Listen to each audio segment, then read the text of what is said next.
In an alternate universe, Deshaun Watson would be the Eagles quarterback. Fortunately, we live in reality, and he's bringing a terrible Browns offense to town this weekend. Fran Duffy is in studio to tell us all about it, coming up next on the PHLY Eagles podcast.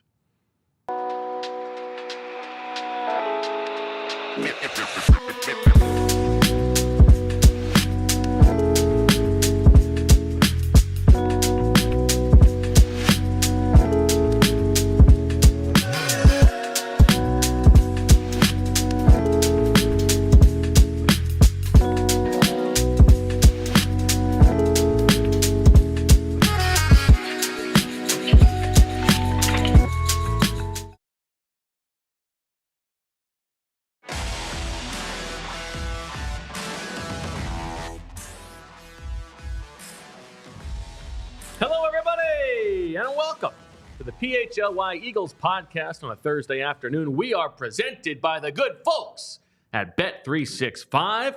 Whatever the moment, it's never ordinary at Bet365. Download the Bet365 app and use code PHLY365 when you sign up. I am Bo Wulf. Next to me is the sharpest football mind in the business, Fran Duffy. We're going to hear from Zach Berman coming up a little bit from NovaCare. Fran, how you doing? Doing great. Nice job getting the Bet365 in at the top. Yeah, I think I'm creeping my way up to like 30%.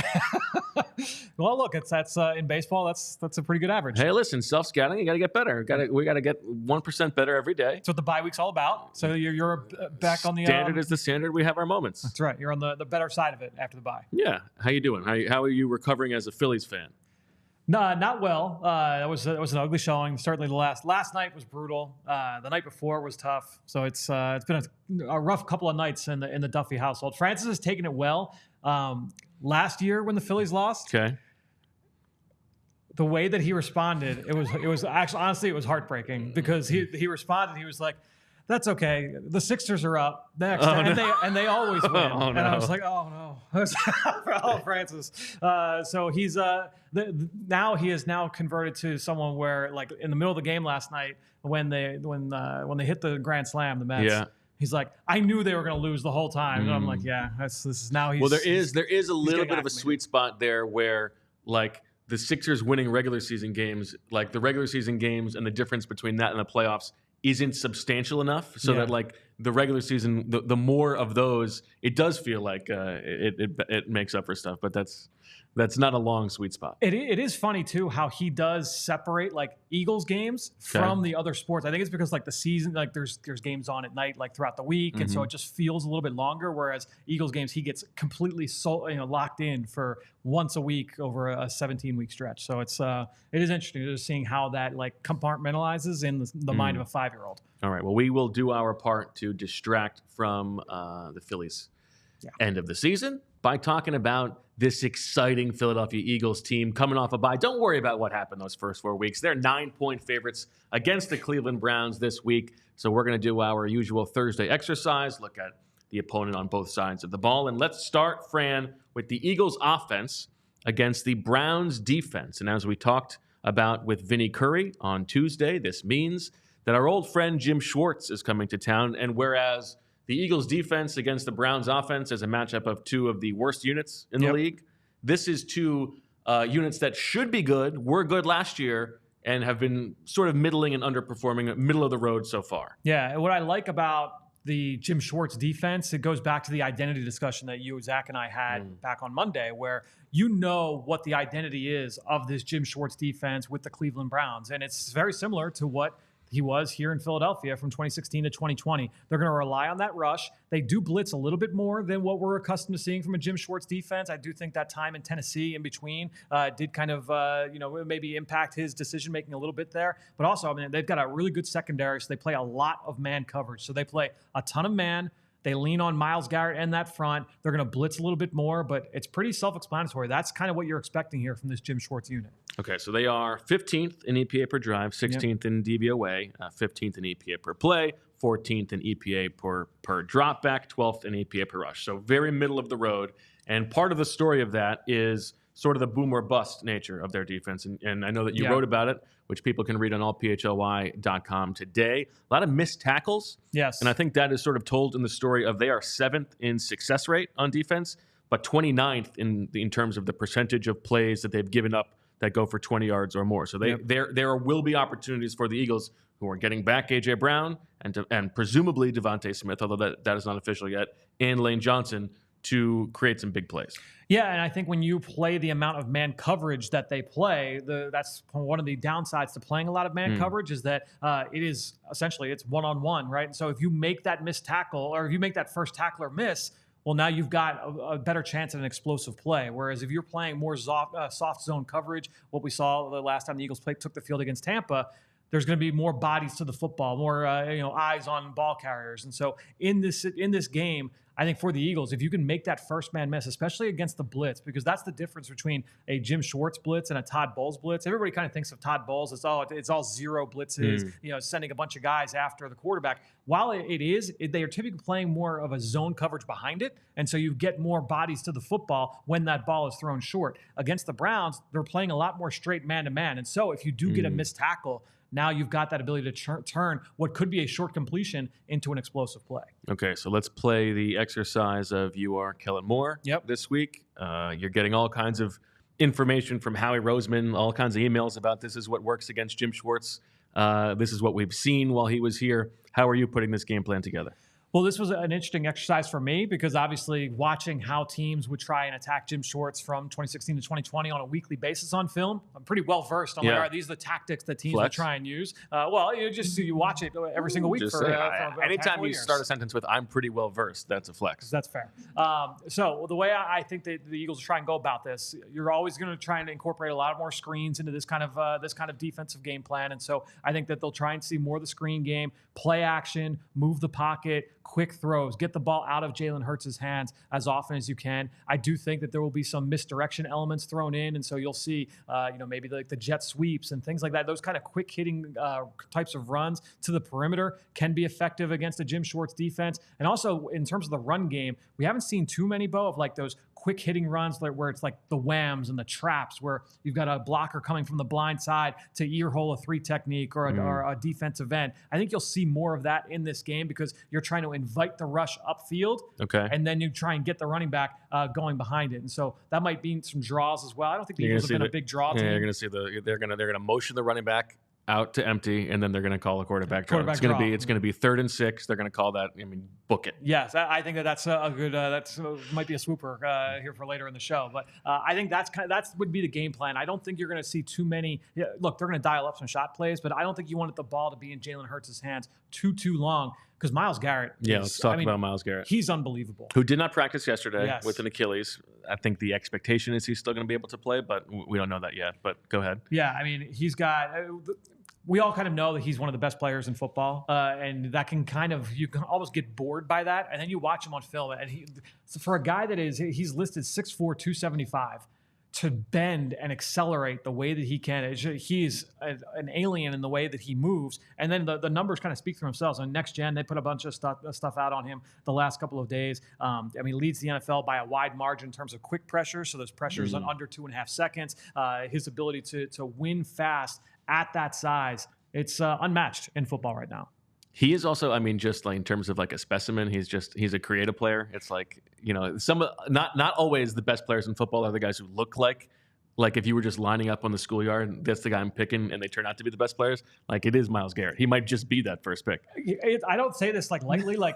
I remember where I was the first time I saw Myles Garrett in person. I remember exactly where I was. It's kind of like me with D'Amico. Yeah, he's remarkable. He's an outstanding player. And so, Jeff Stoutland, who has for so long put together good game plans against those elite pass rushers. Jason Kelce has talked about their success against Aaron Donald and how it was like, under no circumstances will we let him beat us. He's going to be double teamed on everything, even if it means we got to leave a running back on a defensive end. What kind of plan do you expect Stoutland to have for Myles Garrett. Yeah, I think if you get into trying to prey on their aggressiveness, and so you obviously want to stay out of the third and longs because that's where he can really do a lot of damage. But I think that if they do try and keep in a tight end or a running back to help, and designate it, not just like chip and then release, but he's going to stay in. Dallas Goedert's going to stay in. Jack Stoll or Saquon Barkley's going to stay in to help Jordan Mailata in those situations.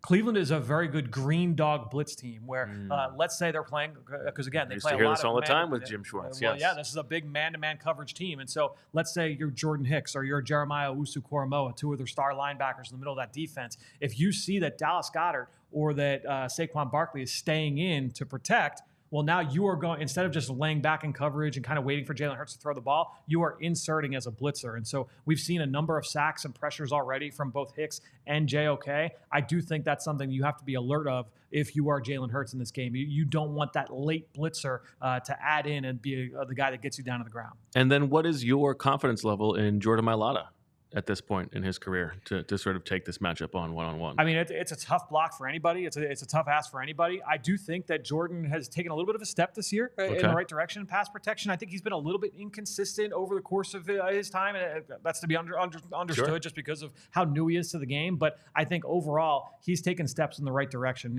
We know that the physical gifts that he has at his disposal. He's so big. He's so athletic. He's so light on his feet. But Myles Garrett, again, just getting into his physical tools, he's got that ability when he lines up as that wide nine technique and he's got that two-way go to beat you inside or outside. He's just really tough to block. And so it'll be certainly a huge test. You just want to limit those pure drop back opportunities for him as often as possible. And that's why you get the screen game, the misdirection, the play action, the move the pocket, all of those different things. They are tools to help Jordan Mailata and then also essentially Jalen Hurts. Fair to say that now Myles Garrett is like 100% on the bar in sort of both of these things, but fair to say that Mailata has generally struggled a little bit more with speed than with power?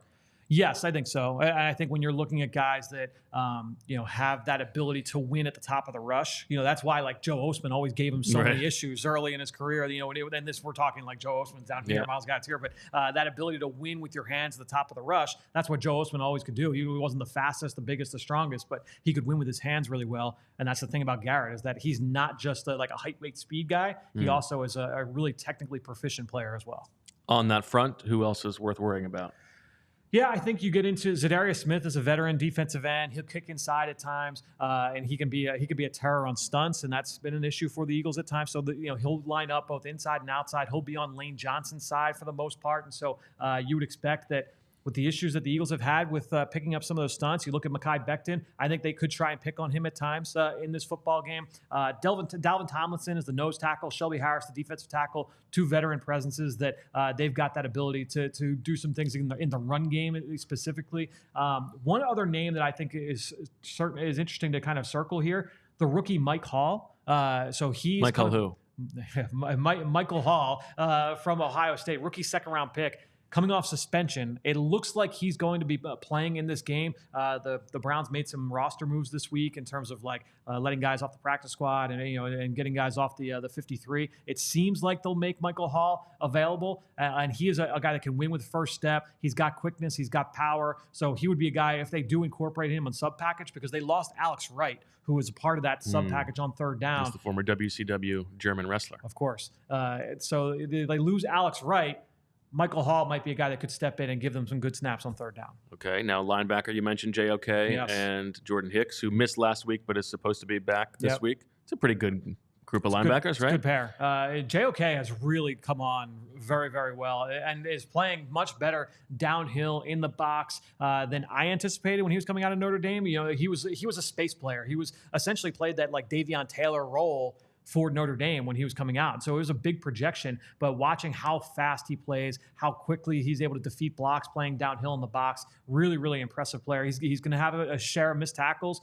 He had one down in the red zone this past week against Washington, but he also had a diving interception in that game against Washington as well. And so I think you look at JOK, he is certainly a player you would say is an impact starter for that defense. Denzel Ward, one of the best corners in the league. usually travels a bit. Do you expect him to be following A.J. Brown across the field? Yeah, I think what they'll probably try and do, and it's interesting because they've got faith in all of those three corners. Now, they don't travel Ward into the slot because they like Greg Newsome, their slot corner.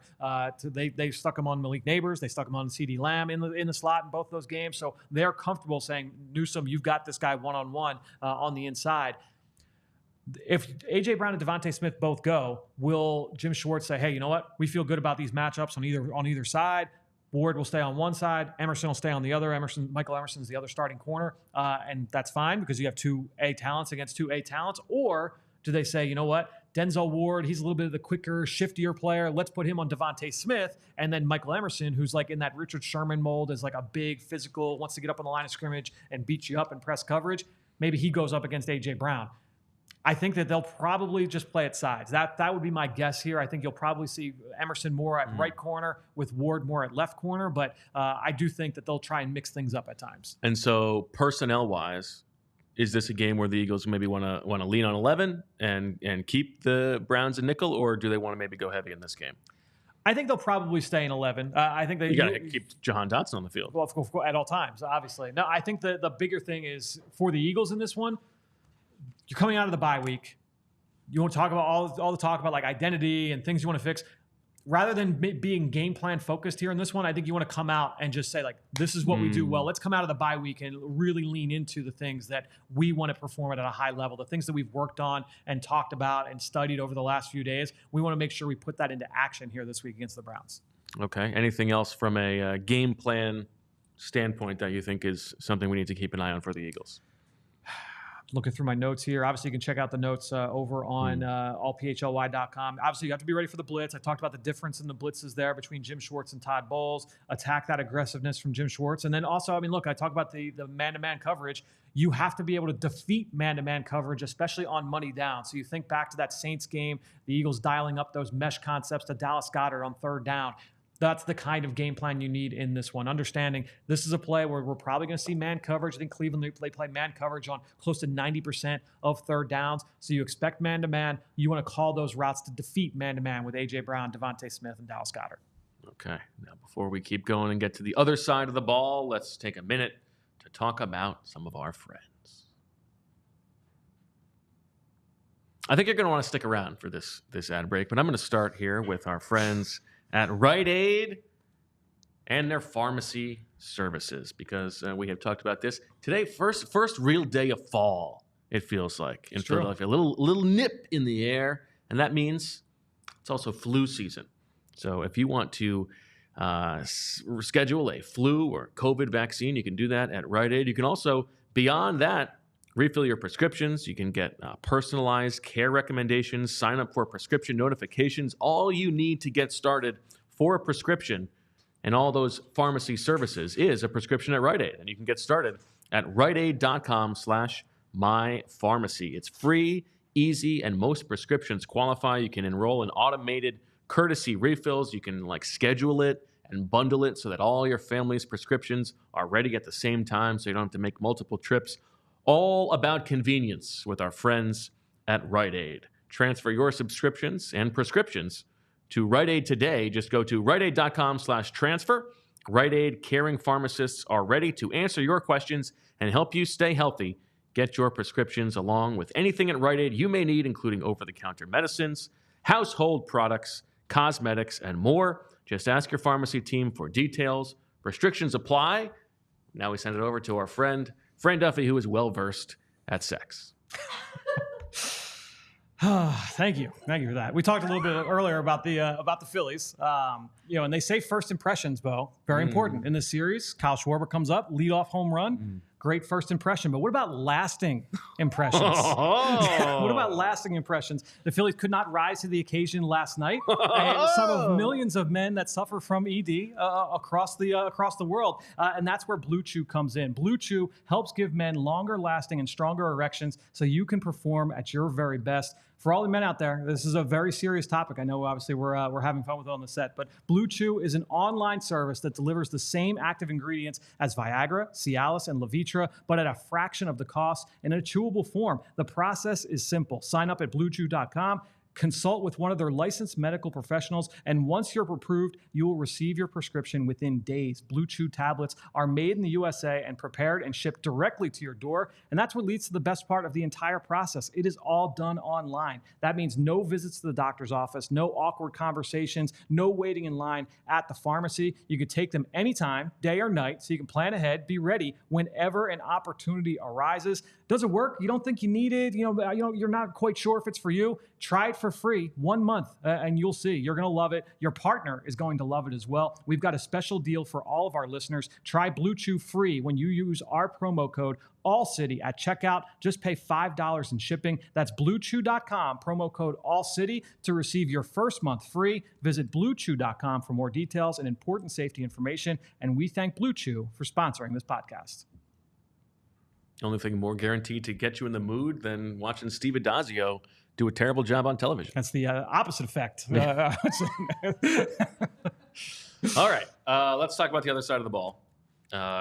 Two pretty bad units, Fran. We know where the Eagles stand. 27th, I believe, in EPA per drive. They had that one good game, but have struggled in the others. The Browns' offense way worse than even that. 32nd in EPA per drive, 32nd in DVOA, 31st in EPA per dropback, a very impressive 11th in EPA per rush. So when they do get to run the ball, they're okay. 32nd in success rate, 30th in explosive play percentage, and 31st in sack rate.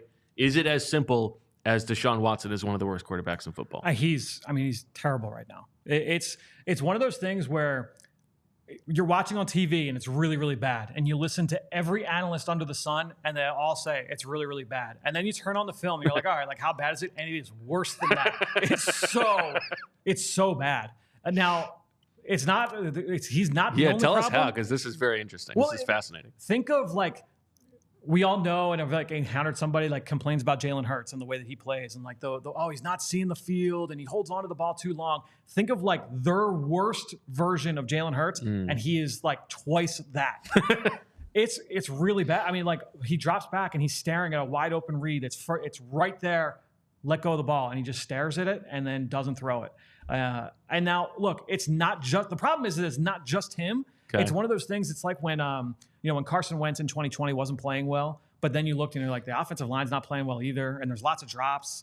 That's kind of what you're dealing with here in Cleveland as well. There was the play this past week against Washington where Deshaun Watson, he breaks the pocket, he rolls to his right, he makes a pretty nice throw across his body to Jerry Jeudy in the end zone, and it goes right through Jerry Jeudy's hands. They're one of the leaders right now in drops. They're one of the leaders right now in pressure rate for Deshaun Watson. Some of that is Watson's doing, but a lot of that is the offensive line as well. They've gone through 6 or 7 different combinations up front, so they're really struggling to protect. This is a good opportunity for the Eagles' defensive line to have a little bit of a get-right moment going up against this Browns team, but the protection's not good. They're not running the ball all that well. They really missed Nick Chubb.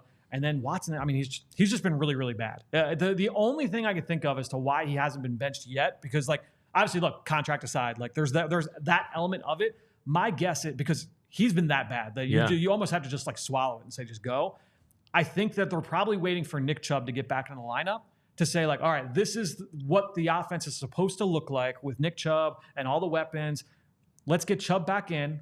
Let's see if they can't make it work with Nick Chubb. Then I think they got to make a move. And that's the only reason I would think that they haven't made. Because I'm watching the game on Sunday. By that point, the season's going to be over. Yeah, no question. But that's why I was watching last Sunday, and I was like, oh, the Eagles are going to see Jameis Winston next week. There's no way they can keep doing it. And, Stefanski came out after the game, and he said, he's going to be the starting quarterback, and they haven't backed off of that.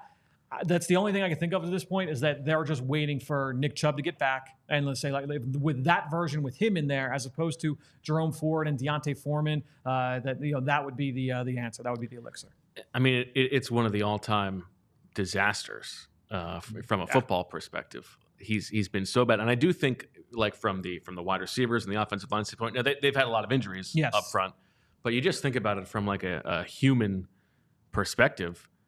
It'd be hard to do your job well if you know that the most important thing to make your job look good is that hopeless. he's been that bad. It's got to be brutal for everybody in that building. I mean, like Amari Cooper has not been like the beacon of positive body language on film over the years. Okay. Like you would see like frustration with him when they were in Oakland and even in Dallas at times. You could see that he's starting to lose it a little bit. Like there would be like overthrown deep balls where you just see like he just kind of like throws the shoulders up. There was here anymore. Yeah, there was a play where he was wide open on a dig route on the backside, and Deshaun Watson looked over to the right and threw it, and it was incomplete. And you just see what like Cooper like do the shrug. My guess is like the players all know they all are very well aware of what's going on. And they've also, I mean, they've completely sold their soul here for so many reasons. But even just from like a offensive structure standpoint, like they are fifth in the league in 11 personnel usage. Like I think they're towards the top in empty. Yep. Like that's not how Kevin Stefanski wants to play. We know what kind of offense he wants to run. He wants to be heavy and play action and stuff. Like, and they can't even do what they want to do because this guy sucks at everything, and they got to try to placate him somehow. You know, they brought in Ken Dorsey this offseason to kind of say, all right, like he's had experience operating these spread offenses with 11 personnel, and let's lean into that to try and see if we can get the most out of Deshaun Watson. They go and they make the trade for Jerry Jeudy, and they say, all right, we're gonna establish ourselves as a 3-receiver team. Elijah Moore with Cooper and with Jeudy. And I mean, there's no like getting around it. He's been brutal. He's been even like the game where they were pointing to the Raiders game where they were like, oh, like this was the best he's looked. He was still bad. Like he was still worse than most starting quarterbacks in that entire week. So I think when you look at Deshaun Watson, this Browns offense right now, I mean, they come out early in games. Every game before this one against Washington, they score points. Right? It's like the anti-Eagles. Yeah, it's very interesting. Yeah, it's like the anti-Eagles where they come out, they score points on every single drive, and then they do nothing the rest of the game. And they've been pretty good in the red zone, which to me is like, okay, they're pretty well coached on offense. They put a plan together. In 5 games, they've had 8 red zone trips. They've had 8 trips to the red zone in 5 games. That's crazy. It's a bad offense right now. They're the only team in the NFL to not get 20 points in the game. The only team in the NFL to not get 300 yards in a game yet. God. It's a dreadful watch.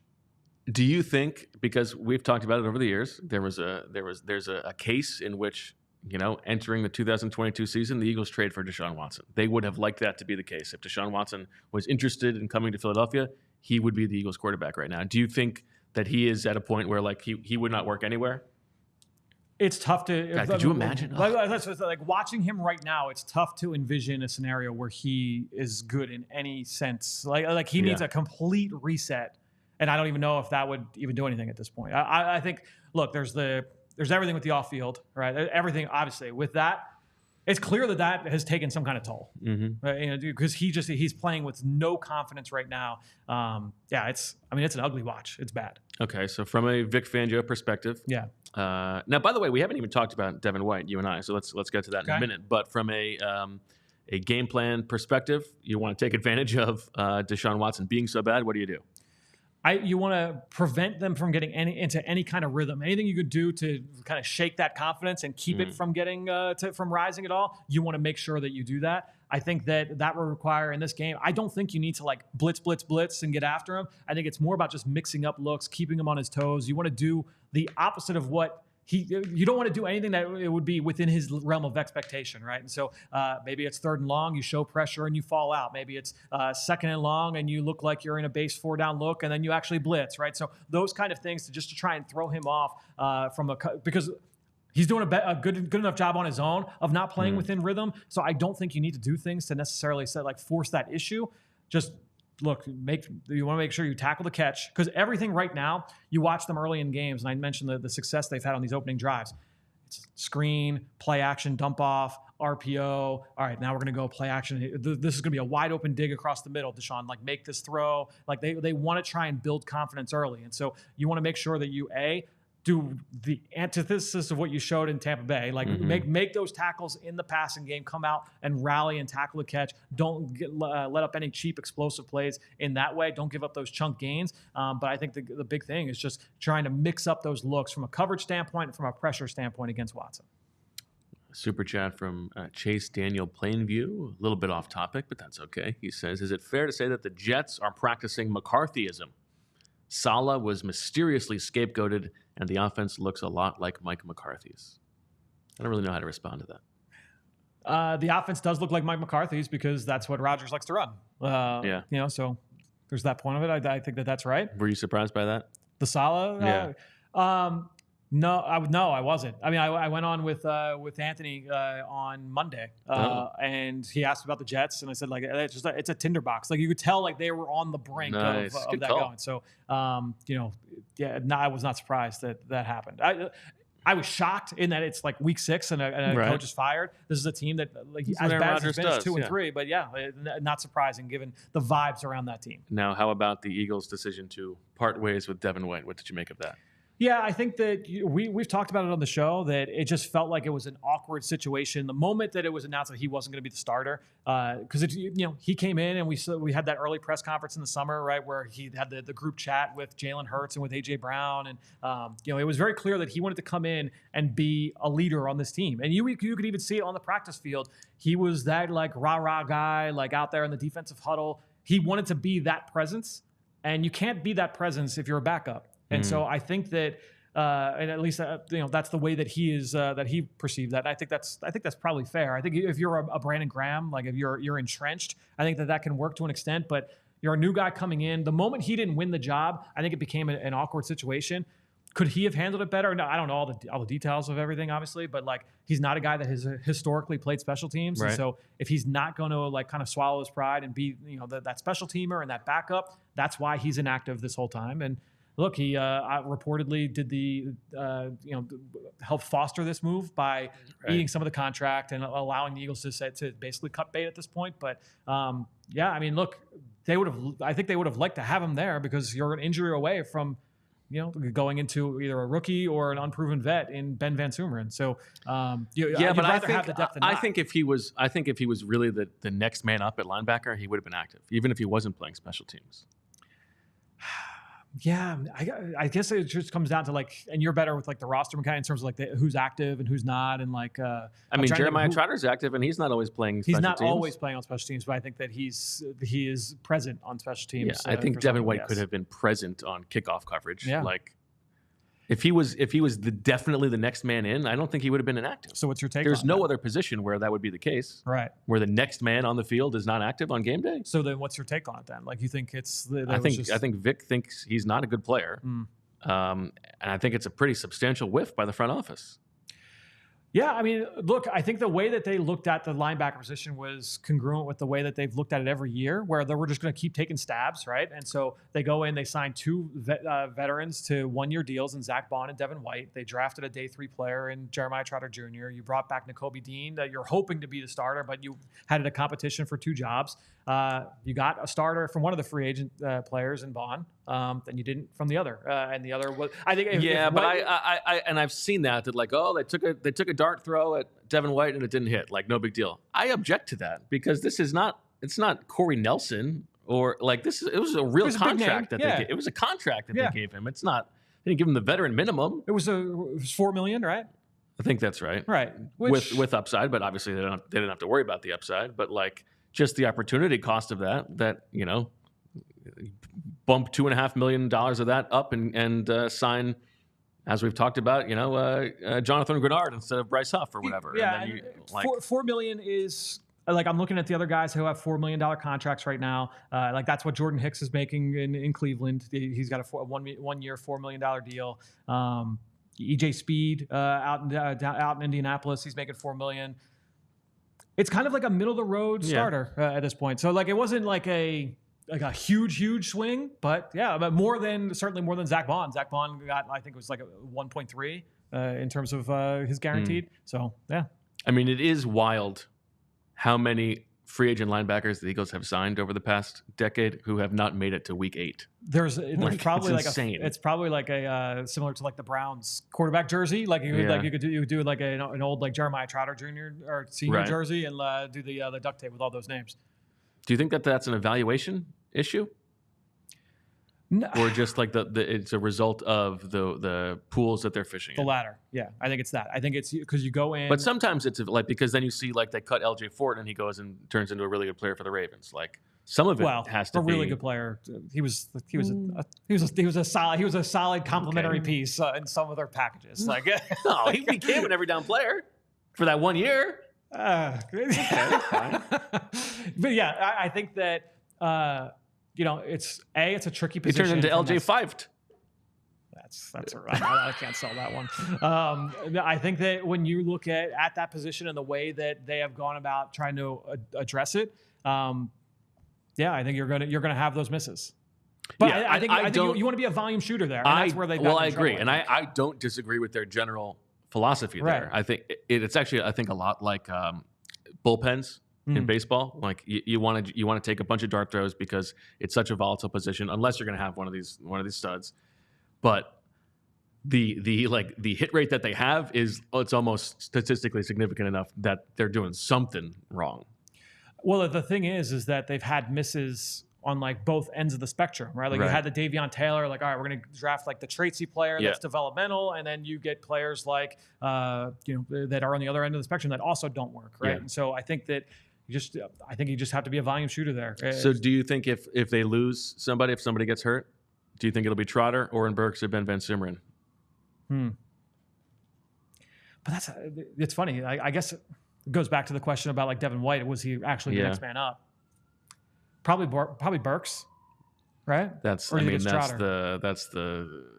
it depends on coaching. Give me a floor. This guy knows where he's supposed to be. Answer. If it's a guy gets hurt and one of the guys gets hurt in the first quarter, I think Burks steps in. Yeah. One of the guys gets hurt. One of the guys gets hurt and they're out for 3 weeks. I'd like to see Trotter. You probably want to see Trotter. Okay. I agree. Elsewhere in terms of this matchup, Amari Cooper you talked about. Yep. Not a guy who's gonna like burn you deep, probably. No, not at this stage of his career. Really good route runner still. Okay. He just doesn't have like that juice, that explosiveness to really take the top off at this point. He's got, if you look at like a lot of like the fantasy numbers, they look at like air yards and stuff. It's just been a lot of just overthrows from Deshaun Watson where it's like uncatchable 10 yards beyond where Cooper is. But I think when you look at Amari Cooper, he's certainly the number one.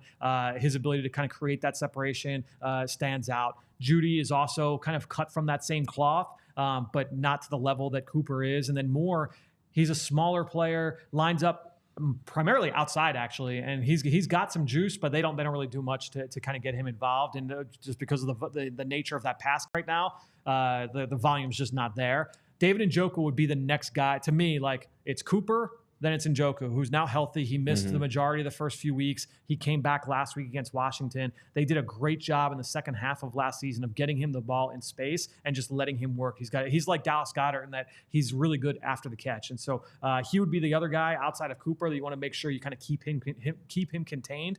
But outside of that, I think that's kind of the book on the pass game.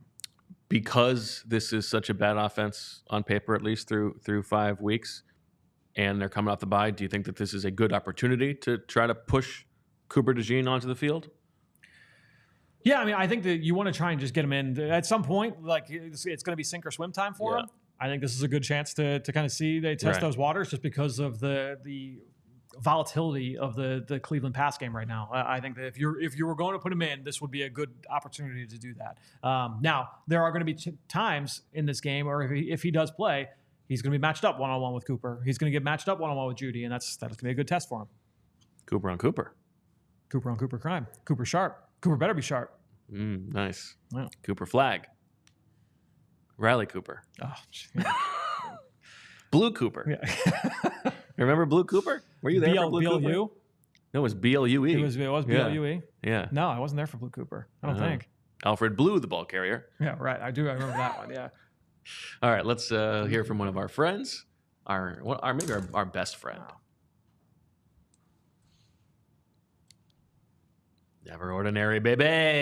Bet365 has 90 million users worldwide, and they live stream 780,000 events each year with early payout offers across the NBA, NFL, NHL, and MLB. Bet365 pioneered live in-game betting, and today they offer the widest range of games and markets available for live in-game betting across 78 sports. Right now, new customers can get $200 in bonus bets when you bet just $5. Use the code PHLY365 to sign up, deposit $10, and place a bet for $5 to get $200 in bonus bets. Bonus bets can be used on the spread, totals, player props, futures, and more.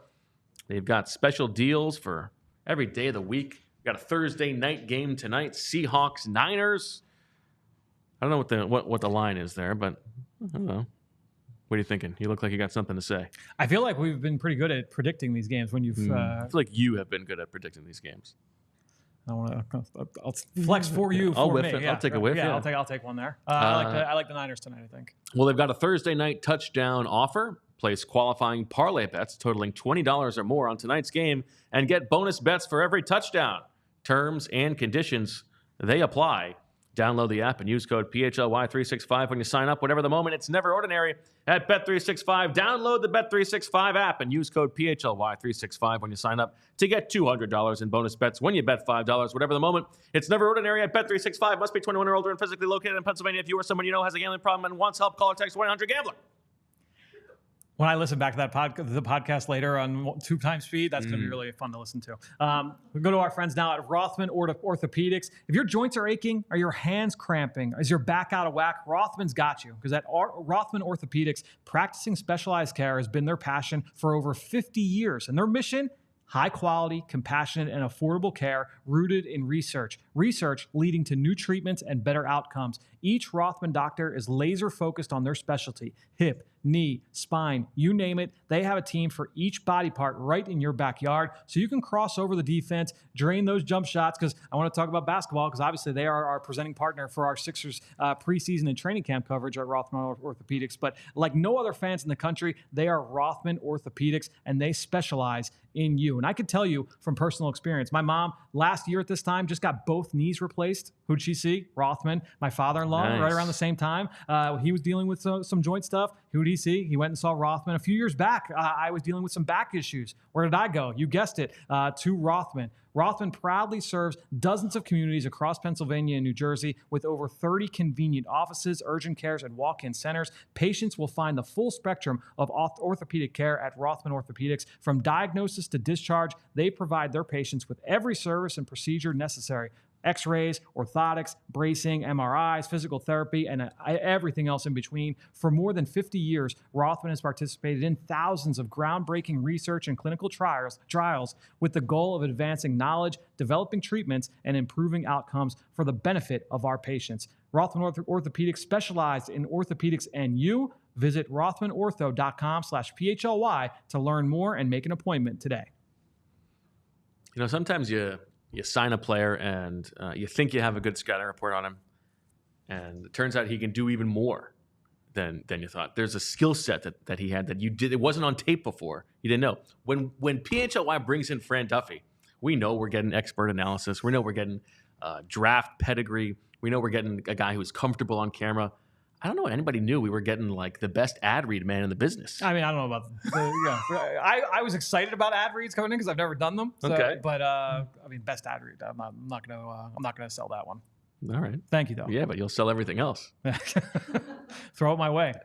Let's bring in the man. Yes, Zach Berman, live from the NovaCare complex. Zach, the Eagles making a big move today, releasing Caden Stearns from the practice squad for what seems like the 45th time. What's going on? I'm doing well. So you want to know what's going on with CJ Uzomah, Caden Stearns? Is that what you're asking? The Eagles made a move on the practice squad, bringing in CJ Uzomah, like you said. Or TV? Yeah. It's the speaker. Okay. Am I okay? Yeah, go ahead. Okay. Well, I should. Okay. Hey, you guys can probably laugh because you can picture this. Bo says, "All right, now we gotta talk about or talk to our good friend, maybe our best friend." And so I pick up my mic and I get like positioned in the camera, and then you're like, "Bet365." So you did a good job selling. You know, Fran will be happy for you there. We'll be proud of you for you there. But yeah, it was a letdown because I thought you were pitching to me because you're playing up. Here comes our best friend. Bet365. Yeah. So, sorry, you can play back. Get that ad read in. Otherwise, we're not going to get it in on time. You got to keep the lights on. I get it. Trust me. I appreciate all our advertisers and keeping the lights on for sure. The Eagles, their lights are on here. They continue to make practice squad transactions, like you mentioned. I don't think that's the big news, but that is news. CJ Uzomah's here. DeVonta Smith. This affects Caden Stern's life, Zach. You can't tell him it's not big news. Yeah. How close is he to Julian Vandervelde? You're right. Numbers? All news is big news.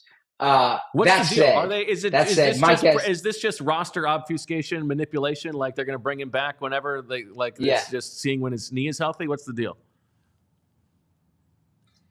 Yeah, that's my guess. Honestly, one of the things that I have learned in the past, Fran talked about Julian Vandervelde when I was covering the Giants. Ryan Perrilloux had this distinction. If you keep a player on practice squad beyond Tuesday, then that player gets paid for the week, I believe, right? So it's essentially a way of like double dipping on the payments for practice squad players. So it's a way to kind of hook up practice squad players. Now, why was there a need to bring in CJ Uzomah? It's a good question. I don't have a firm answer for it. I got to be honest. There were some other things I looked into today. I did not look into the CJ Uzomah acquisition, but I will try to get to the bottom of it. Probably not for tomorrow, but for maybe next week. I'll find out why CJ Uzomah is in here. All right. What did you learn at the locker room today? Oh, I did not speak to DeVonta Smith today. That's because DeVonta Smith is still in the concussion protocol. Now, I think that there are some protocol mechanics, if you will. I expect I had CJ Uzomah on my mind. I expect DeVonta Smith to play on Sunday, but he still has not officially been cleared. I think this has to do with the contact practice. Yesterday was the contact practice. My guess is he's going to be evaluated later today, and I would expect him to be cleared tomorrow. But we will see. There are interesting mechanics there. Speaking about the concussion protocol, I spoke to Lane Johnson yesterday, and Lane said that the reason that he was not cleared to play in that Tampa game is that he did not have contact in Friday's practice. So everything else was he was fine with everything else, but there was that one part of the protocol that requires you to have contact in practice and then recover from it, and he did not have contact in that Friday practice. He said had he done something in that Friday practice, then he would have been cleared to play. So it was it was a little small technicality, if you will, in the protocol. Now, my understanding on this too is that the Eagles were also particularly vigilant in Lane Johnson's case because it was his fourth concussion. So they wanted to be mindful there. But if you remember that Jay Glazer report before, I'm sorry, not the Bucs game. Yeah, the Bucs game. Yeah. I'm sorry. It's all blending together. The Jay Glazer report that day suggested that Lane thought he was going to play, was cleared to play. Then two doctors came in and said, you're not going to play. And my understanding of that, yes, the team was being careful with it. But according to Lane, because of the Friday practice and the fact that he did not do any contact work there, that he was not able to get cleared through the protocol. He thought that on Saturday he did some contact stuff, so to speak, during the walkthrough, but that is not sufficient for the purposes of the protocol. So I know we're in the weeds of the concussion protocol, but there was a matter of public interest about Lane's status for that game last week. Lane will play this week, by the way. A report earlier this week, Zach, from I believe Jeremy Fowler of ESPN, that Cooper DeJean is expected to take over as the full-time slot nickel corner for the Eagles. Did Cooper DeJean speak this week, and what's your sense of the pulse there? Yeah, so this is something that the three of us spoke about last week. If you remember, Vic Fangio said that Cooper DeJean is closing in on that slot cornerback job. I asked Nick Sirianni about this yesterday. Of course, Nick said they'll have to see how the week goes. Cooper's got a lot on his plate right now. And talking around in the locker room, there's a lot of optimism about the way Cooper DeJean has been looking recently. I did speak to Cooper. Cooper, who has not, he said he hasn't been told if he's the guy this week, but he said that he's so much farther along than he was from the injury, or then when he came back from the injury. He's completely back. He knows his role here. I would expect Cooper DeJean to be in there. Zach, real quick, to go back to the offense, Nick Sirianni yesterday, I believe you asked the question about just what they talked about from the bye week, things to improve on, and it seemed like he was playing a little coy and lean into the turnovers and the making sure that they weren't turning the ball over as much. I know that was a big focus in the media availability portion of practice yesterday. Right, they went through those turnover circuits. Have you gotten the sense that there was anything else schematically that they tried to harp on behind the scenes? I like this question, Fran. Thank you. You're also, in addition to a terrific ad reader, a terrific contributor on all our shows, our draft coverage, you also ask excellent questions in these back and forths here. Excellent, some might say. So actually, this is something that I've been working on in the locker room this week, and I have some thoughtful answers on this because I suppose if you're taking shots now, take a shot because I mentioned Jonathan Gannon's name, and this is actually in a mocking way. In a mocking way, Bo and I used to joke how Jonathan Gannon said, "No, we force turnovers here because we coach it more than other teams," and I always thought that was ridiculous. And I said it at the time, like they don't, Nick Sirianni focuses on forcing turnovers and keeping and not turning the ball over now, and they're doing it. So I've been asking guys, like, can turnovers be coached, or can takeaways be coached? I've been asking some of the defensive players, and interestingly, these guys say yes, and they're giving examples of stuff that's coming up this week. Now, there are times when a ball gets deflected and it comes to you. But one thing that's really being talked about is always thinking about the ball. And this was an example that Nakobe Dean used when I spoke to him about it today. One guy's tackling, and then the other guy comes in and punches the ball. I spoke to a few different guys who specifically mentioned the peanut punch technique. That is something that has come up. I spoke to Reed Blankenship about this concept, and he really talked about also in the auditorium, right? There's an image in the team meeting room where they go every single day. There's a picture of it. Yeah. Yep. So Reed Blankenship, he spoke to me about. I sound like one of these national reporters. Like he told me, but he actually did tell me this was a one-on-one. He said that a lot of it too is looking at like really studying the film to see how a player turns the ball over. So maybe some player turns the ball over because of the way they're holding it, right? Maybe it's like a transfer in some cases. Like there's specific almost poker tells, if you will, that certain players have, and it's incumbent upon the player to know it. Darius Slay, when I spoke to him about this, he mentioned catching. Like you have to have good hands. Not everyone has good hands. You remember he used to rag on Josh Jobe about his hands. Bo wrote that in the practice observations last year, and I asked him who can't catch on the team right now, and he kind of looked around. Wait, so there's two. There's a funny nugget here, and then there's a good nugget here. Okay, the funny. I should ask you, which one do you want first? This is like when my son says good news and bad news. Which one do you want first, the funny nugget or the good nugget? Whichever one you want to give us. Thanks for playing ball, Bo. The funny nugget. Funny nugget. Okay. So the funny nugget. All right. So with Sidney Brown, he was like, Sidney Brown has. You got there. Put him away. He's like, Sidney Brown needs, or Sidney Brown, I need to see his hands. And I was like, Sidney Brown had that big interception last year. And he's like, no, that was a punt return. And I was like, that wasn't a punt return. That was an interception. And he's like, no, like, the punt return, it means it's like the quarterback just throws it up and it lands in your hands. He doesn't count that. He's like a good hands interception. A good hands interception is like when you're in coverage, the ball comes out and it's right there and you have to adjust to it. And he's like, I need to see Sidney do that. I haven't seen Sidney do that yet. Okay. Now, Quinyon Mitchell, okay, who's gotten his hands on a few this year, but has not got interceptions.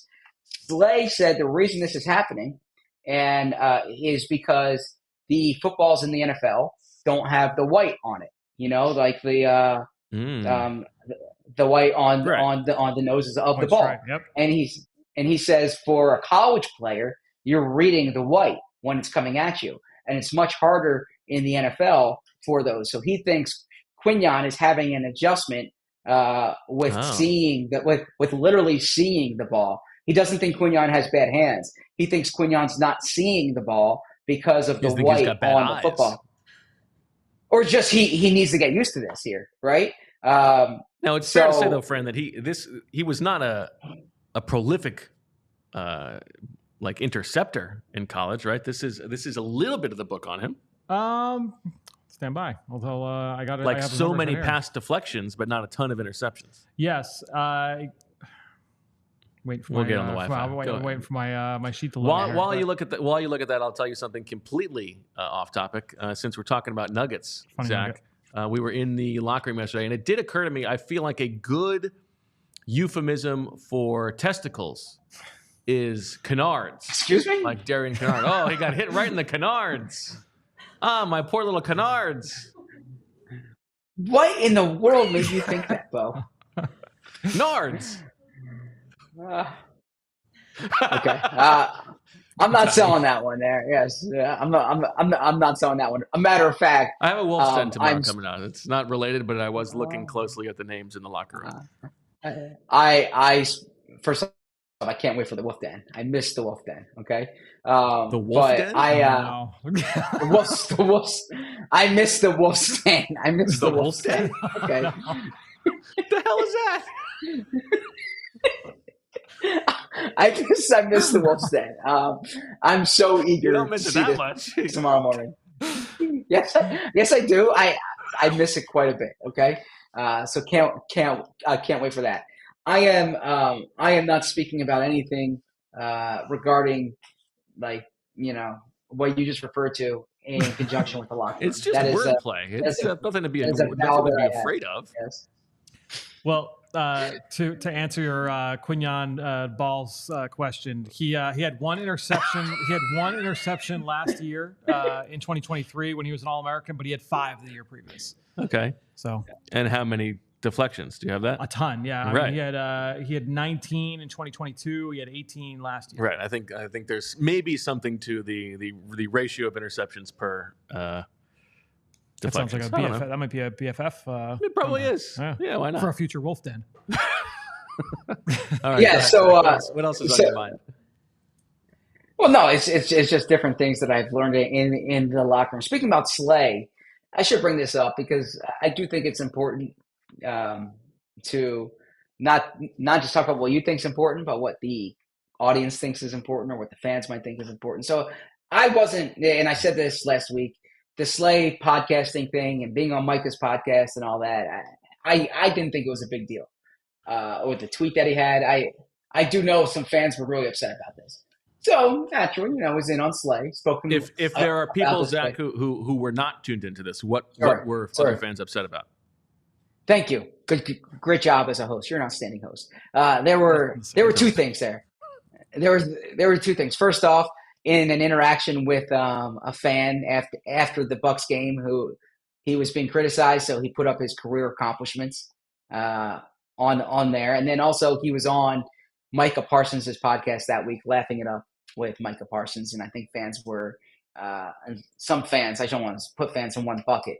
Were pissed off to see him after a loss doing that. So he said he won't stop going on Micah's podcast. Micah's his friend. He likes that. He says you're intense between the lines, and then you dap it up afterwards. Him and Micah are going to be friends long after his NFL career is done. So he will be on Micah's podcast. If Micah asks him to come on Eagles Cowboys Week, he will come on Micah's podcast. He'll talk crap on there, but he will go on Micah's podcast. All right. He said he should not have put the tweet out about his career stats. That's one. He likes interacting with fans. He goes on to Twitter, X, whatever, which and checks the replies. That's something that he does, but he should not have done that. He said he owns up to that. Regarding questions about his leadership, he said this is how his personality's always been. Is that he and both of you guys can attest to this. Is that his secret sauce, if you will, what's special about him in there. And Bo wrote a great story on this a few years ago. Is he brings happiness and energy to the locker room. He's not one of these leaders who is going to be really serious, in your face about things. And maybe after losses that could rub fans the wrong way. But this is something that teammates and coaches have spoken about with him, is that his ability to be light and lighthearted is welcomed in the locker room. And he said this is how he was raised. This is how he's always been in football, and he's not going to change that. Okay, good scouting report. I appreciate that. Go ahead. Yeah. So some other nuggets from the locker room. Sidney Brown's progressing. We'll see more there, but obviously that return, that window to return opened up with him, and the Eagles do have an open roster spot. So we'll see what happens with Sidney Brown, but he is out there at practice. Nothing to worry about with Nakobe Dean. I know he popped up on the injury report yesterday. He said he's going to play. Don't give him an injury, right? Johnny Wilson's still in the concussion protocol, so we'll see what happens with Johnny Wilson there.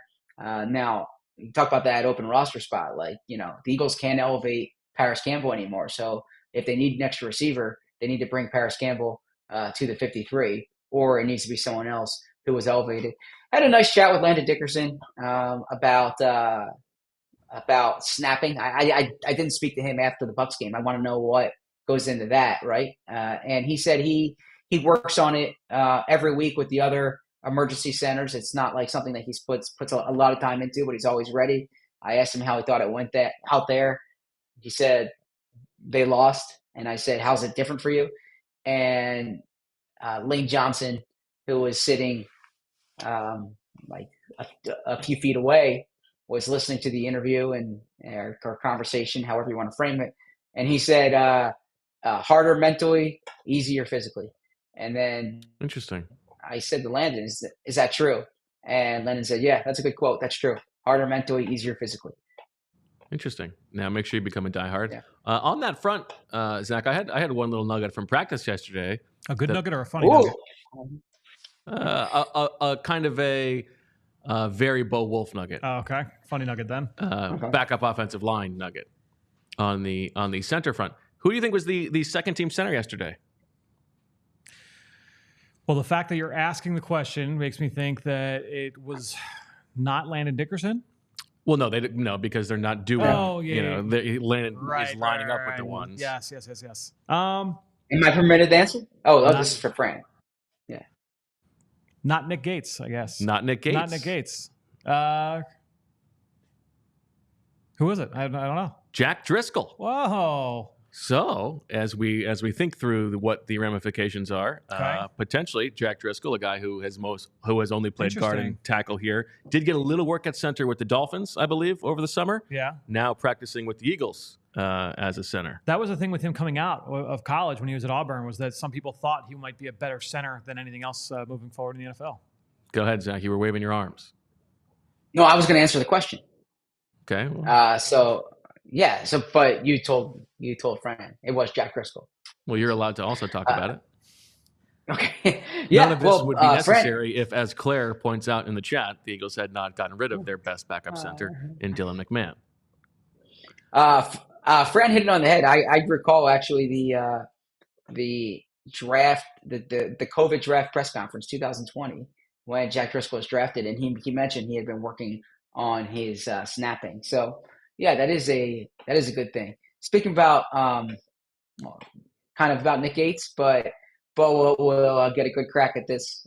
Was the Ed Block Courage Award committee or whatever? They were in town today. They were doing interviews in the locker room. I saw them talking to Nick Gates at one point. And so someone asked me, another media member, and said, "Is the Ed Block Courage Award league wide, or is it just, or is it each team?" And I was like, "It's each team." Yeah. And I asked him who his favorite Ed Block Courage Award winner was, and the person found that to be an odd question. And they're like, why? Who's yours? And I was like, well, it has to be when Joe Walker won over Brandon Brooks. when Brandon Brooks was enduring mental illness, and Joe Walker came back from a torn ACL to be a big player on special teams. Yeah. So that Joe Gutball. Yeah, that. So when I think courageous, that's exactly what I think of. I see in the chat, Ultra Ronan says that Jalen Hurts' press conference was super I want weird. to ask you about this. Go ahead. Yeah, please. Well, yeah. No, I'll let you ask. What did Jalen say? I mean, I think it was sort of tossed to him as another opportunity to hit a very easy softball out of the park, or even just put a bat on it. Yep. About his relationship with Nick Sirianni. What did he say? Yeah, well, actually, what's interesting is he wasn't even asked first about the relationship with Sirianni. He was asked about the bye week, okay? And he said it was a good bye week. He said it was the most efficient, or I think he said one of the most efficient bye weeks he's had since he came in to the NFL. And he said, like, a lot of great moments. Wait, hold on a second. What has he had? 5 bye weeks? I guess 6 if you count the playoffs. 6 7 if you count the Super Bowl. Yeah. Okay. Yeah. But he said a lot of great moments with Nick is what he said. And then he kept in a few different answers when he was talking about the meetings with Nick, he was talking about he kept referring to moments. And as we've talked about, very little with Jalen Hurts is unintentional. I think, Jalen saw we have our clip. Moments. I don't know if he saw our clips. No, probably saw the reaction to the we have our moments. And I think this was, I don't want to compare it to, Wes Welker with the feet, but I think he was going to make sure he mentioned moments whenever he could. Interesting. Anything else from Jalen that you thought? So you made that great point when you were talking about the book, The Franchise, which is available wherever books are sold, about Jalen and the Jalen-Nick dynamic back during Jalen's first year as a starter. And I referenced this. I said, do you still want to be coached this way? And he said it really depends how you define hard coaching. He said he believes in like honest conversations, and he thinks communication is really important. But he kind of like pushed back on the idea that like you need to be that hard coaching is being like screamed at or kind of maybe the way it was back in 2021. So I thought that was an interesting answer. I have the full quote up on social media. You can check that out at ZBerm on X or Twitter, whichever one you call it. But yeah, I thought that was a thoughtful response there. As far as like the communication during the bye week, he said they covered a lot of things. He doesn't want to get into what it specifically was, but they had a lot of great moments there. He was asked like what led to it, or like, well, I guess what was the impetus of this kind of summit, if you will. He said it just kind of happened. But it seems like, he got away for a bit, but football was there was a lot of football for him during the bye week. All right. Good stuff. Zach, are you ready to move on to the main event? My discussion about the locker room wasn't the main event? It was not. Okay. It was the third segment. You're the 3-hole. That's that's the most important hitter. But now it's time for the slugger to get up. Hit some let's do it. Homers. All right. Let's play a little swooper. And as we know, Zach, you are in last place so far. That's okay. 0.3, a third of a win. I'm in second place with, 5/6 of a win. And Fran is in first place with 1 and 5/6, 1.83. Zach, you have 4 turkeys left over, which gives you 28 for today. I have 7 turkeys left over, which gives me 31 for today. And Fran has -4, which gives him 20 for today. The order for today's proceedings will be Fran, Zach, Bo, and then Daniz. And if you are new here, welcome. You look great. I'm not going to explain the rules. You're going to just have to sort of pick it up as you go. How many turkeys was that for Zach? Zach has 28 turkeys. 28. Got it. 28. All right. By the way, if I'm looking down, it's because I am holding. I brought my mic today for the audio quality. Still trying to work on the video quality here, but I can't write when I'm holding the mic, so I'm using my phone for this here. Okay, the guy's making excuses already. Unbelievable. All right, so I'm up first. You're up first. All right, here we go. So my first entry here this week, Saquon Barkley rushes for at least 100 yards on Sunday against the Browns. Now, for some context, he was the first Eagles running back in the Super Bowl era to run for at least 80 yards in each of the team's first 4 games. He's the third running back in the entire NFL to do that since 2018. Now, he has hit 100 yards in 2 of the 4 games so far this season. So it's been about a 50-50, or it's been a 50-50 split with what he has done so far on the ground. Does he hit 100 yards rushing against the Browns? We will start the bidding at 2 turkeys.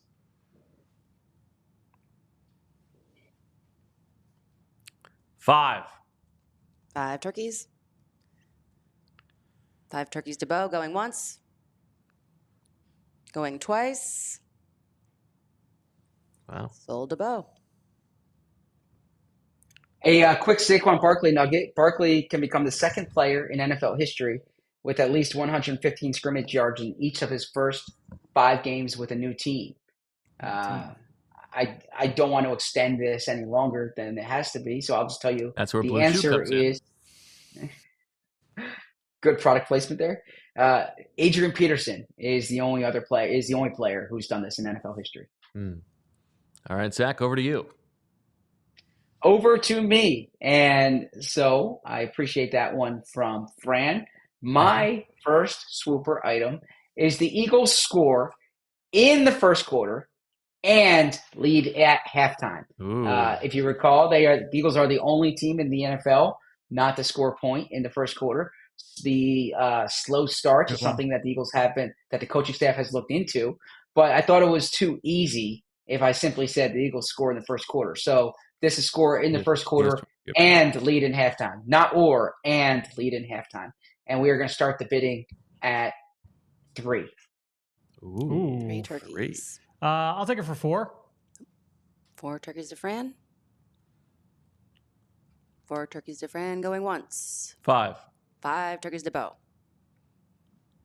5 turkeys to Bo, going once. 5 turkeys to Bo, going twice. Sold. 6. Oh! Wow, did that come in before the sold? It was a simultaneous It's thing. up to you. It's up to you, Julie. You're the I judge. think I said it. Oh. Oh, she thinks she said it. She thinks you're late, Zach. Okay, fine. Sorry. It's the delay, though. It's the delay, too. So that's not really fair. I don't know, though. But you know what? That's okay. Julia ruled on it. I'm going to wear it on my shoulder. Can't be so dramatic. I don't like being the judge here, you guys. Okay. Yeah. I saw a great Joe Mazzulla clip about how Jason Tatum doesn't have to deal with criticism. He gets to deal with the criticism, right? It's like, pressure is a privilege. So that's kind of how I'm viewing this. Zach, Pecknest Migrate, Joe Mazzulla, Jurickson Profar, and President Bartlett. Oh, I'm definitely nesting President Bartlett. I am migrating Profar. He was good on my fantasy team in the past. I didn't have him. And then I am definitely I have a lot of admiration for Joe Mazzulla, but not more than President Bartlett. Yeah, but the problem is I don't think Joe Mazzulla is going to be very happy about you pecking him, judging by his personal politics. Okay, we go to me.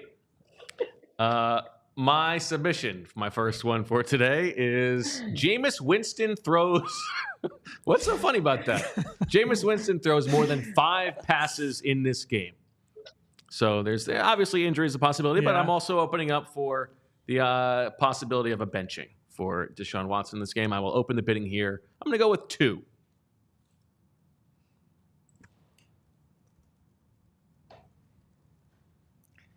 Two turkeys to Bo. 2 turkeys to Bo, going once. Going twice. Wow. Sold to Bo. Yeah, I'll let you have that one. Straight sweep of the first 3 categories for your boy. Okay. Our first from the Professor, who will join us on the show tomorrow. I didn't read through these. Okay. This is a regular one. The Eagles recover a fumble on defense. There are one of 3 teams in the league still not to have done so this year. 2. Did you say that, Bo? 3. I did. 2 to Bo? 3. Oh, 3 to Zach. Go 4. 4 to Fran. 4 to Fran going once. 4 to Fran going twice. Yeah, it's a pretty good buy. Sold to Fran. Zach, you did all that work on this going to be coached up, and you don't believe in it. I know. Yeah. Well, my journalistic integrity here. I didn't want to root for something. Seriously though, if they're going to tout this line that it can be coached and they haven't done it yet, are they saying they're not coached well? Well, that's a good point. Or maybe they're not applying it. Sure. I also think there's also like they can coach this, but every other team in the league is also coaching this, right? Exactly. So, like, where is the real there's not like there's a delta here. Yeah, there's not a competitive advantage here. Yeah. Yeah. That's true. What were you going to say? I just want to add this real quickly to the previous one. If they are losing at halftime in this game, that's going to be an ugly place to be. Yeah, you're not right. kidding. Like, I think if this game doesn't start well, I think the general frothing of the fans on Sunday is going to be pretty significant. Honestly, if that was an Eagles score in the first quarter or are leading at halftime, I feel like that would have been a very. But the fact that it was the Eagles score and lead in halftime, that was the only thing that tripped me up from bidding more. Browns, by the way, middle of the pack when it comes to fumbles and fumbles lost percentage in the NFL right now. Okay, over to you. All right, so for my second one, here we go. The Eagles get at least as many sacks on defense as they do offensive touchdowns. Now, looking at it through the first 4 games, this would have only hit one time. It would have been in Week 4 against Tampa when the Eagles scored 2 touchdowns on offense with 2 sacks of Baker Mayfield on defense. The other 3 games, it would not have hit. 2 touchdowns to 1 sack with the Saints, 2 touchdowns to 1 sack with the Falcons, 4 touchdowns, 1 sack against the Packers. So, do the Eagles get at least as many sacks in this game as they do offensive touchdowns? We'll start. And offensive touchdowns is important here. Yes, offensive touchdowns is important. I will go with a bidding of 2 to start us off. 2 to 3. Fran. Oh, 3 to Zach. I'll do 4. 4 to Fran. 5. 5 to Zach. I'll go 6. 6 to Fran. 6 to Fran going once. 7. 7 to Bo. I wasn't anticipating that. 7 to Bo. Do I feel like I'm going to do it for 8? 7 to Bo going once. That basically knocks Bo out for the rest of the game. Going twice. You can take it. I don't like it, but you can take it. Sold to Bo. Didn't anticipate you coming in there.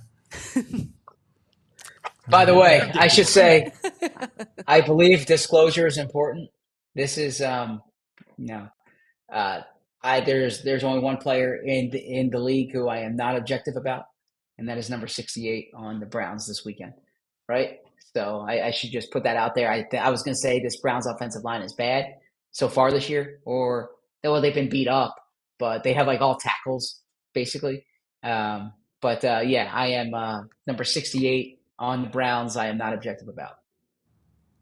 What does that have to do with anything, though? Are you giving a Micah Dunn? The sacks.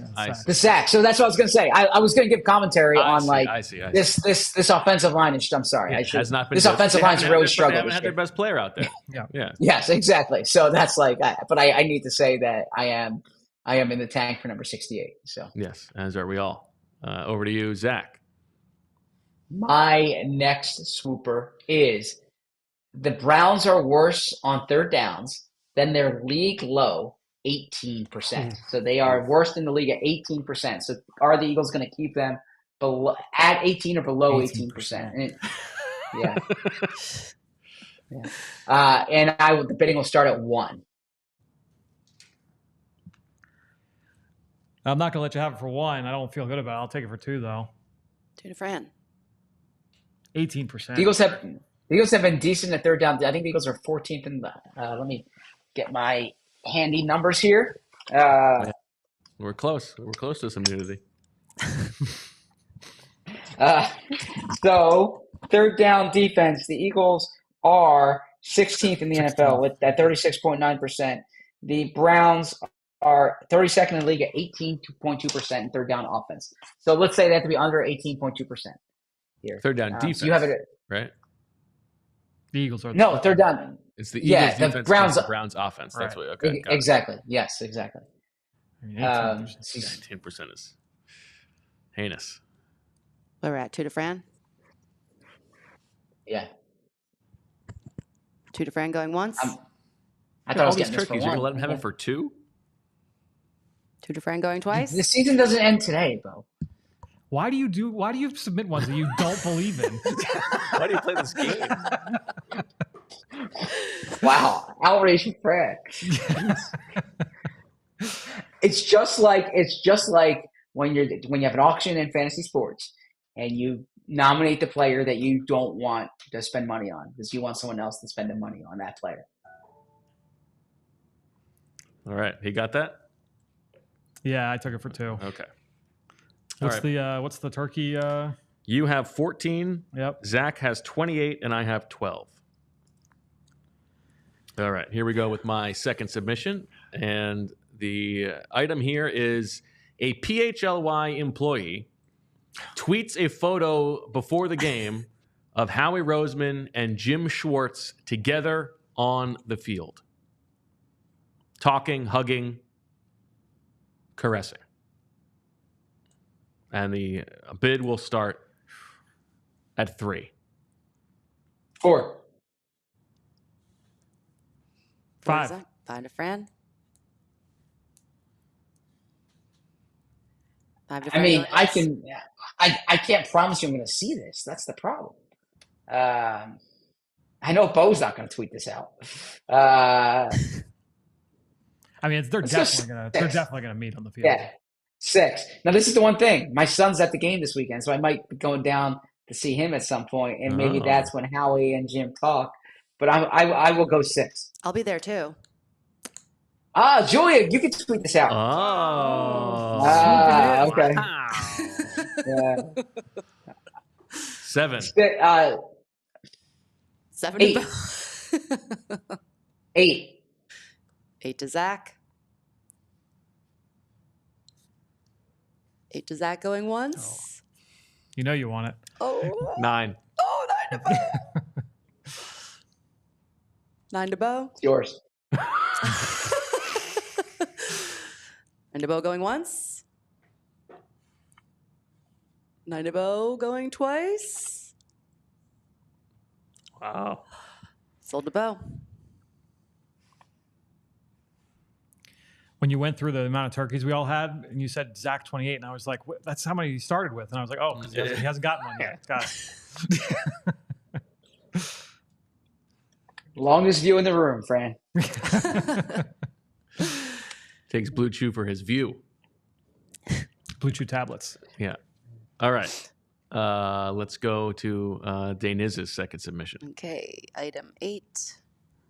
The Eagles' defense forces at least 2 3-and-outs. The Eagles are ranked dead last in forcing 3-and-outs, getting just 2 on 41 drives so far. However, the Browns' offense has gone 3-and-out on over 30% of their drives, the 4th most often in the league. 1. 2. 3. Oh, okay. 4. 4 to Zach. 5. 5 to Fran. 6. 6 to Zach. 7. 7 to Fran.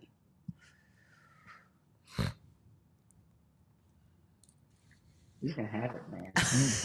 7 to Fran going once. 7 to Fran going twice. Sold to Fran. Sorry, Zach. All right. You should be sorry. Okay. You're not real. Play the game. All right. Here's my last one. The Eagles win this game by double-digit points.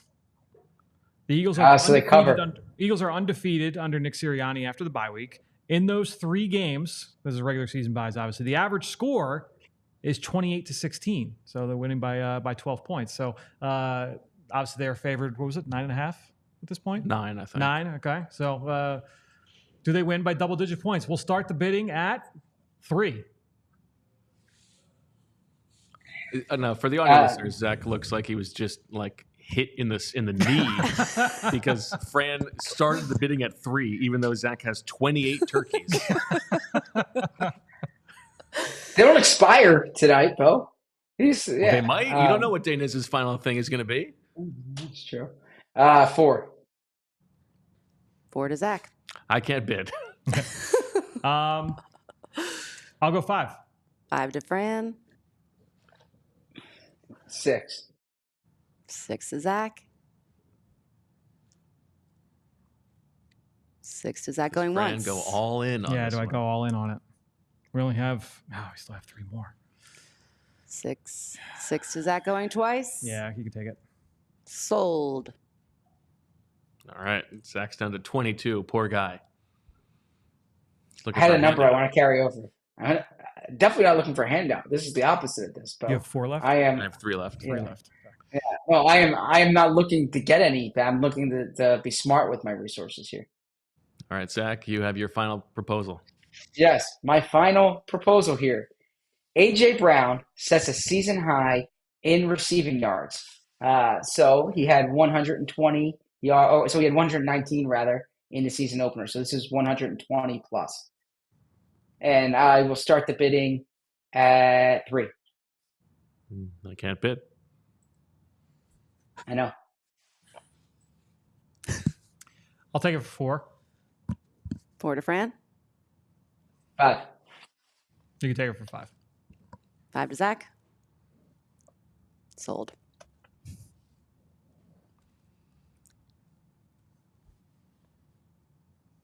Okay.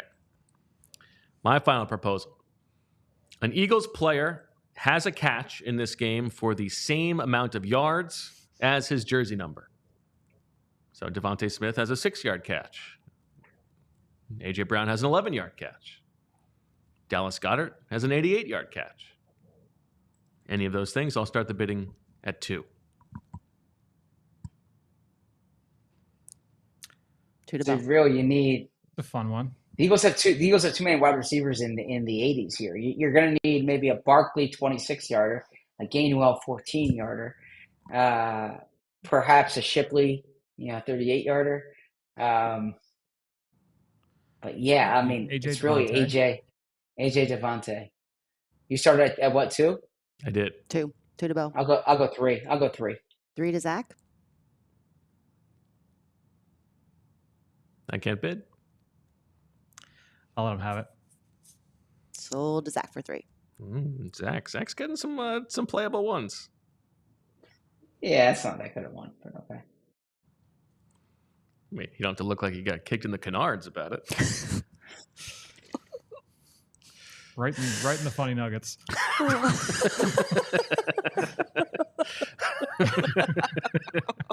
All right. Before we get to the final one, I have 3 turkeys. Fran has 7. Zach has 14. Here we go. Okay, this is the rule for item 12. Okay. You want me to read it? Yes, please. This is a sealed bid third price auction. All players submit sealed bids. The highest bidder wins the item and only pays whatever the third highest bid is. The other bidders do not pay anything. Players can borrow turkeys from next week to bid. If there is a tie, each player involved in the tie pays whatever the third highest bid is in full and then gets an equal share of the point if the item hits. Do we understand that, Zach?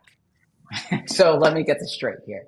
So you if you win this auction, you get the lowest bid that someone placed, correct? Yes. Yes. If you don't win this auction, you don't pay. Okay. Correct. Whoever makes the highest bid wins, but you only pay what the lowest bid was. Exactly. Okay. Good. Okay. Now we all can borrow from next week.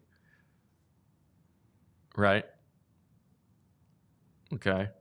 And now we don't know what the item is yet, so Okay. here we go. Ready? But we're all gonna write our bids down. Yep.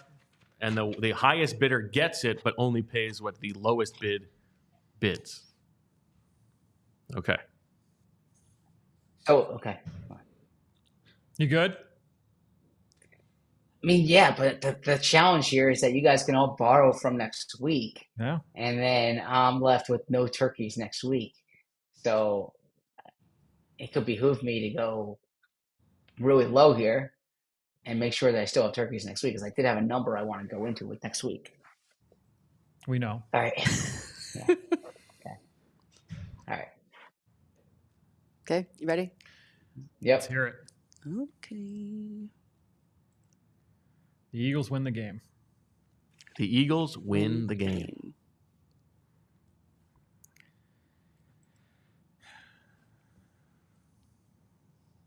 All right.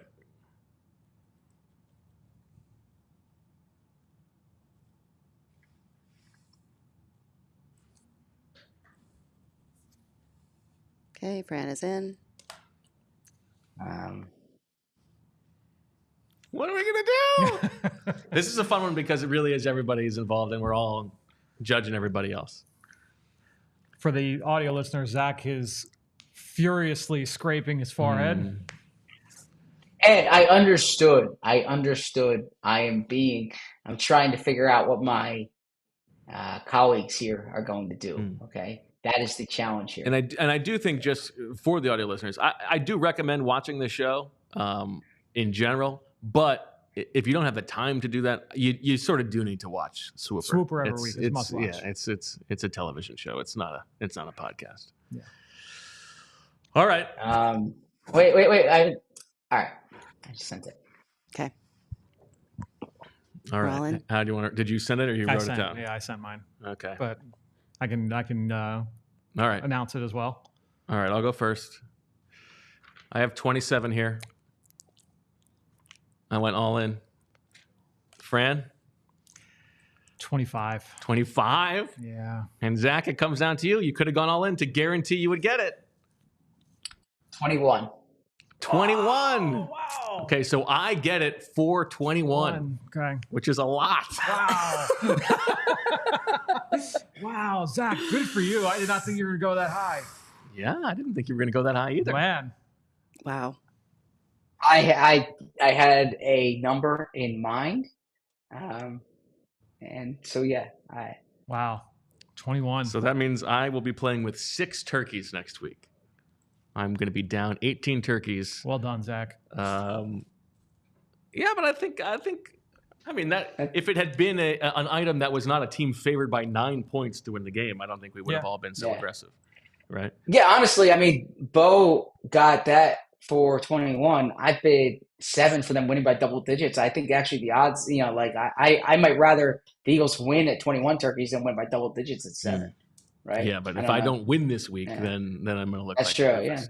So, to recap, I mean, I have 6 items. You guys both have 3, and I have some pretty good ones. But, Fran, the Eagles' D recovers a fumble. The Browns' offense is worse than 18% Hate that one. on third down, and the Eagles' defense forces at least 2 3-and-outs, and you have 7 turkeys to carry over. Feel good about that one. Zach, the Eagles win by double digits. A.J. Brown has at least 120 receiving yards, and an Eagles player has a catch for the same amount of yards as his jersey number, and you have a nice 14 turkeys to carry over to next week. I have Saquon Barkley rushes for at least 100 yards. The Eagles score in the first quarter and lead at halftime. Jameis Winston throws at least 5 passes. The Eagles have as many sacks on defense or more than offensive touchdowns.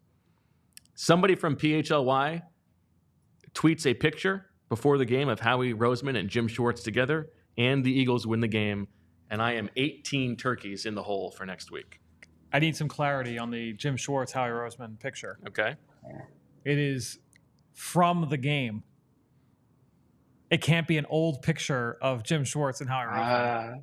Like that. I need the wording. I mean, certainly that is the wording intention. Certainly that is the intention, but I don't. I could have seen you posting a picture from the 2016. way that I sent it. We have to go by what it is. Yeah. It says a PHLY employee tweets a photo of Howie Roseman and Jim Schwartz talking on field pregame, or talking on field pregame. Yeah. So I think it has to be. Yeah, you see. So the reason I did not bid on this It's because I figured anything with the photo, there's some type of technicality. So if I had sent this in, you would have taken a selfie of yourself as no, that was going on no, and submitted that. no. So what I would have done is I would have sent it, and then Bo would have said, "Well, actually, they're not talking at this particular moment, right? They're you see their mouths are closed." When I read it, it's not just like because if they're hugging, obviously that counts. Yes. We can't prove that they're talking in a still photo. So it's the two of them together on the field before this game. Okay. Yeah. Okay. Okay. All right. Wow. What a journey. Man, a lot on the line for Bo Wulf this week.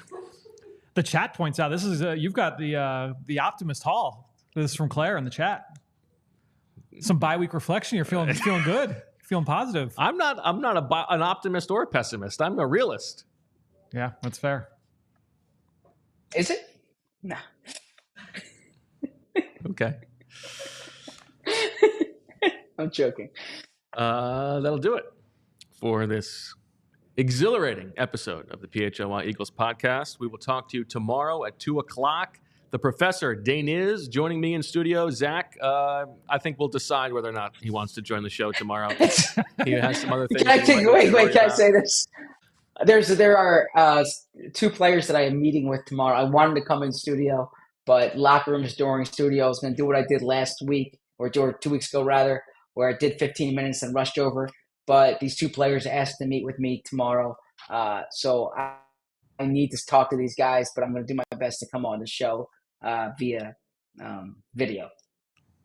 I think I wasn't going to ask you about it, but you have now made it sound so sketchy that I need to ask you to clarify what it is. Why 2 players want to meet with you tomorrow? Like, what is a drug deal going down? What's going on? No, I'm chatting with 2 players about something. I'm having a nice conversation with 2 players I wanted to speak to earlier this week. They said, Zach, can you do it on Friday? So I'm doing it on Friday. You got too specific. And so now everyone's wondering what is going on. You could have just said, I have to have a meeting tomorrow when the show's going on. Okay. Well, you specifically said that if I didn't say what I was doing, you were going to make it seem as if I am standing up the show. The last thing I want is anyone to think I don't want anyone to think I'm standing up the show. I love the PHLY Eagles show. I look forward to it. I am frustrated that I can't be in studio more often this season. I planned on being in studio tomorrow, but this is a one-time thing. And the following Friday before the Giants game, I will be in studio. Is it CJ Uzama? It is not CJ Uzama. No. Well, we know it's not Caden Stearns. But it is not Caden Stearns. But it is somebody who would be great to spend the car ride to Florida with.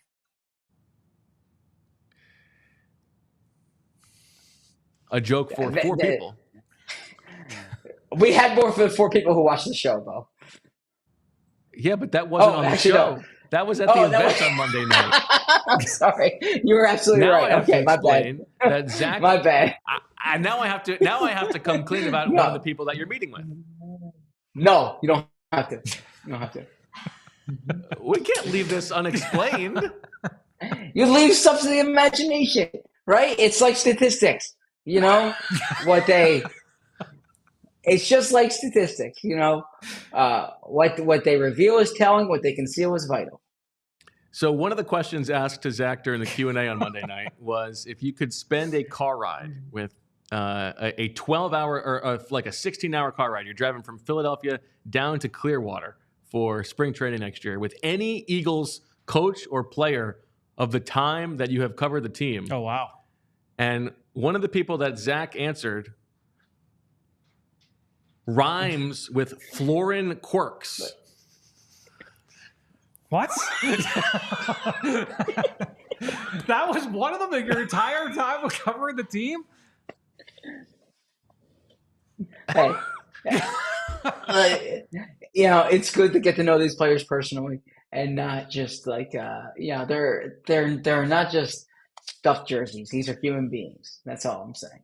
Doesn't that shock you? I mean, I would have thought like, oh, Brandon Graham, like it's a great one. Wow. No, I can't wait to. I can't wait to hear why. Yeah. Well, they got to plan the road trip. Yeah, right. Yeah, they got to figure out who's driving when. All right, Zach. Well, it's been a pleasure as always. I hope that we see you at some point, but there are no guarantees. You might have more meetings, so we'll talk to you on Sunday, I hope. But that'll do it for this episode of the PHLY Eagles podcast. A nice long one for a Thursday. Thanks to Julia for putting up with us. Thanks to all of you for watching and listening. We will talk to you tomorrow. And as always, we love you. We all silly like the mayor.